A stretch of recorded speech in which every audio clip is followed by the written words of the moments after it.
We're mobilizing our military and other forces, but we're mobilizing our military on the basis that we do have a vaccine. You know, it's a massive job to give this vaccine.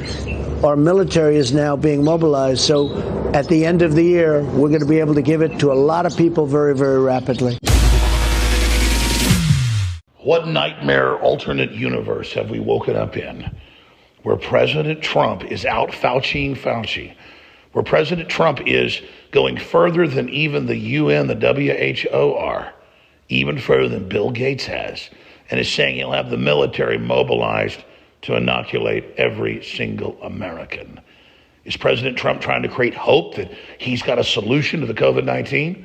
The solution to the COVID-19 hysteria is, as Franklin Delano Roosevelt said, not having fear. Because the only fear we have to fear is fear itself. This thing isn't even as deadly as the flu. They're counting every other death that happens as COVID-19. It's all confirmed.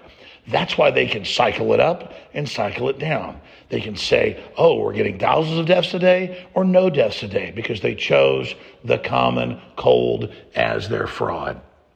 And now with the whole history of vaccine damage, and Bill Gates even admitting that this new vaccine is going to cause a lot of side effects and health problems. And with the secret vaccine fund since 1986 paying out over $4 billion people damaged by vaccines. And the fact that Trump promised to appoint a commission with Robert Kennedy Jr. heading it up to expose the dangers of vaccines, it is a major betrayal of common sense, of the Bill of Rights, of the Constitution, and of President Trump's most ardent supporters to come out with a draconian, unconstitutional announcement like this.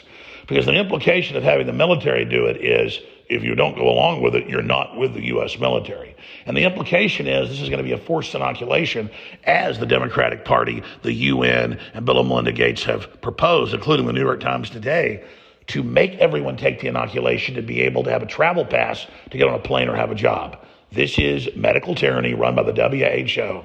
And if President Trump goes along with this, he has made himself a true enemy of common sense, of medical freedom and safety, and of the American people. We must all contact the president however we can, and Congress, and demand the president come back to his senses and reverse course now. But regardless, they're coming with forced inoculations. They're coming with their HR 6666, with the contact tracers. They are coming for our freedoms, and we must refuse. I think we're going to have a vaccine by the end of the year. We're doing very well with the vaccine.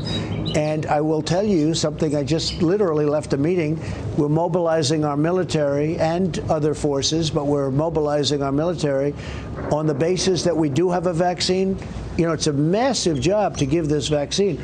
Our military is now being mobilized. So at the end of the year, we're going to be able to give it to a lot of people very, very rapidly. And you're just doing something with syringes as well, so that you can have it plentiful. That's right. You have enough vaccine. We will have the tremendous force, because assuming we get it, then you have to distribute it. Right. And unless you're mobilized and ready, you're not going to be able to do it for a long time. So we're starting now.